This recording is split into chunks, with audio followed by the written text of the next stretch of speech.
adoro falar desse tema porque eu me redescobri quando eu virei mãe. Eu não era ligada em criança nem um pouco quando eu era adolescente, nem na minha adultice. Eu não tinha muito contato, né? Tive uma sobrinha que até assim, mas não. Então, eu me descobri mesmo ao virar mãe. Eu não imaginava nada disso, de parto domiciliar. Eu estava assim na corrente, mas queria um parto vaginal. Isso eu sabia que sim. E quando eu ouvi falar do parto domiciliar há 10 anos atrás, imagina, se hoje tem muita desinformação, imagina há 10 anos atrás, né? Sim. Ah, Foi um tabu muito grande. É dentro da família que a gente encontra a resistência, né? Então, e as exatamente. pessoas falam nos comentários das lives, das entrevistas, eu não tô nem aí, porque a gente, na realidade, o que importa é dentro da nossa família, né? A gente Sim, vence esses obstáculos que às vezes são até ocultos. Mas sim. há 10 anos atrás, então, voltando ao tema, era muito mais desinformação. Hoje, se a pessoa faz um comentário que a desinformada realmente é ela, porque se você vai pesquisar mínimo de assistência ao parto nos países de primeiro mundo, né, que a gente tem que ter referências para ter as nossas opiniões, elas não podem ser crenças, né? Ai, que absurdo. Exato. Na verdade, infelizmente, essas crenças em relação ao parto, elas provêm das próprias mulheres que se permitem serem levadas por uma maré, porque também tem uma indústria do medo, né? Mas as mulheres também são responsáveis por esse preconceito de não estarem se responsabilizando pelos seus corpos, né?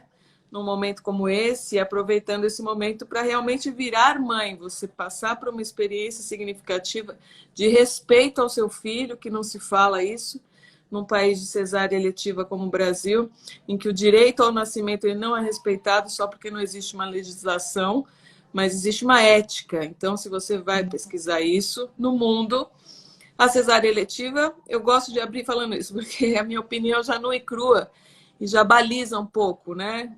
Por onde a gente começa.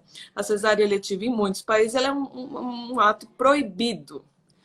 Então, hoje em dia, qualquer coisa um motivo para a eleição da cesárea, e até, né, as mulheres elas entram nessas porque elas não querem muito se comprometer também, mas a gente tem que se conscientizar de que a gente precisa ir rumo a uma sociedade mais ecológica, e um parto natural é um parto mais ecológico, é um parto que você não precisa de um médico necessariamente, de um anestesista e todo um arsenal que a gente fica assim, aceitando como se fosse a coisa mais normal do mundo, e não é, né? Então, isso na realidade mostra um atraso do nosso país numa mentalidade.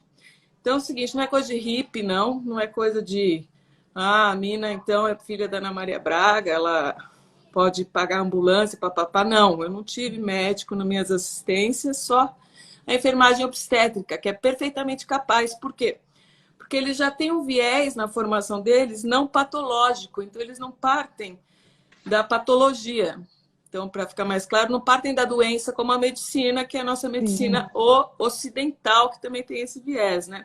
No Oriente, você encontra medicinas que vão mais de encontro a essa economia de recursos. E, como eu falo, recursos não é só dinheiro, é de tudo, é de tempo, de energia, da própria parturiente. Se você tem uma assistência, não que você precise dispensar um médico, mas se você tem uma assistência de uma enfermagem obstetrícia, você tem uma assistência muito mais assim, no toque, na massagem, é o que a mulher precisa, ela não precisa de Mais alguém. humana até, eu acho, né, Mariana? Por tudo que eu Mas tô nós somos pesquisando. humanos, eu não sei de onde parte essa coisa do parto humanizado, porque nós somos humanos. Antes era o quê, Sim, então, se não existia isso? Porque virou uma sim. indústria também esse negócio. Quem é É que é do assustador, parto né? tal, tal, tal, tal. E finalmente, assim, para o parto em si, a minha parteira ela não recomenda de jeito nenhum que a mulher leia muito sobre os processos fisiológicos ou se intere muito como é que se dá. Não é muito você saber como acontece, é mais você se entregar, porque é uma entrega o parto natural, né?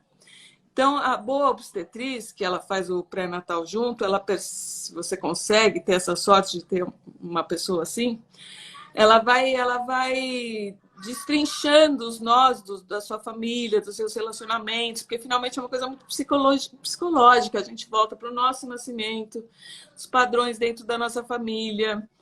A É, própria gestação em si, né? Ela já tudo, né? remete a tudo isso, já vira a gente, né? Os medos dos nossos parentes, da nossa mãe, né? Então, a boa enfermeira, eu acho que ela não está muito. Claro que ela ausculta o bebê, ela mede o tamanho da barriga e pergunta todas as coisas técnicas, mas ela está em outro nível, né?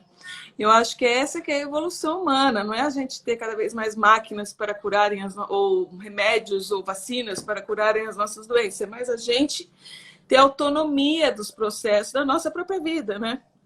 Sim. Então, claro que isso inclui fatores de você não estar numa vulnerabilidade social, coisas mínimas, de você conseguir também pensar assim e querer tomar as rédeas da própria vida, né? Não ficar sempre dependendo de um sistema de saúde, por exemplo. Eu acho que também vem de encontro a isso. Um parto natural, você se responsabiliza mais por um processo fisiológico, não é que, ó, descobri uma leucemia, entendeu? Aí Sim, não vou entrar nesse sim, campo. sim, sim.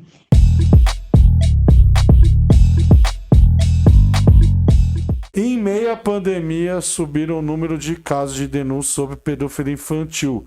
Por que essas taras por menor de idade? Se quiser responder, Priscila, Ou fica à se você acha vontade. que fica para um Ou próximo se fica pro episódio, próximo. você Eu decide. posso adiantar, né? E aí a gente pode até abrir uma discussão sobre pedofilia, que é um tema muito complexo, mas a nossa sociedade é pedófila.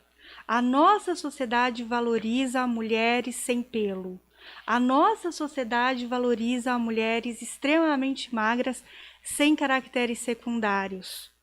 Pouca mama, pouca bunda, pouca a expressão de uma mulher madura. Então, a gente vive numa sociedade pedófila, a gente vive numa sociedade que privilegia o jovem cada vez mais jovem, né? Então, a gente nega a sexualidade do idoso, a gente infantiliza o idoso, a gente nega a sexualidade do idoso, a gente nega a sexualidade da mulher madura, a gente nega a sexualidade do homem maduro. Nossa sociedade, só pessoas jovens e bonitas transam, pessoas outras não transam. E a gente vive numa sociedade onde a menina aprende, né, a usar salto, maquiagem, Muito rebolar. cedo. A gente massacra meninos e meninas, né, super estimulando expressões de adultez. E quando adulto, a gente explora sempre um corpo pré-púbere. Então, a gente valoriza corpos pré-púberes. Olha, né, só olhar as modelos, influencers, youtubers da vida, o quanto esse corpo se parece com um corpo pré-púbere. Nossa sociedade é pedófila. E aí tem um assunto, né, vasto em relação a isso, né, que chega às vias de fato e a própria parafilia sexual, mas é uma parafilia sexual, é um transtorno que precisa ser investigado, que precisa ter mais, né, mais tempo para se discutir, mas vivemos numa sociedade pedófila onde mulheres casavam com 9, 10 e 11 anos de idade e eram estupradas por homens mais velhos, e isso era ok e normal. A gente vive numa sociedade, infelizmente, pedófila que valoriza um corpo pré-púbere. É isso. Caraca. Tá? Pedófilos buscam ajudas de psicólogo e psiquiatra? Os pedófilos, né, geralmente, eles buscam ajuda quando eles são indiciados, né? Mas os psicólogos e os psiquiatras, né, encontram um grande tabu e uma grande dificuldade em atender essa população, né? O psicólogo e o psiquiatra precisam de mais formação e estofo para atender essa população. Mas existem pesquisas, né, que trazem que muitos pedófilos foram abusados na infância, né? E que, na verdade, eles não cresceram. Eles se encontram num estágio muito regressivo da psique, presos a uma infância, a uma criança ferida, e vão buscar outras crianças para se relacionarem. Eu só perguntei se não vou prolongar, porque uma vez eu assisti um filme em que o ponto de vista... O lenhador. Será que é esse? Eu não sei. Eu não... Que ele saiu da prisão e estava atormentado. E morava à frente de uma escola. Sim, foi a primeira vez na vida que eu parei para pensar no... Porque No Não parir, por quê, mas o que ele sentia e que aquela pessoa poderia estar em sofrimento. Foi a primeira vez na vida, que nunca na minha cabeça havia um sofrimento é a Lilith ali. parindo 1000 demônios por dia. Ele é o lenhador é a expressão da Lilith parindo 1000 demônios por dia, aterrorizado, né? Então, é um tema extremamente tabu mesmo, né? Que envolve aí muito mais tempo para a gente poder olhar para essa questão. É, por isso que eu tô falando, vamos parar para deixar para próxima, gente. Olha lá, a Andressa tá falando, quero mais 35 também. Pra não falar tudo no final, porque no final que começa a cair a audiência, pessoal, já são 11 horas. Sim, é. Então, Todo mundo espera acorda pra cedo. Isso.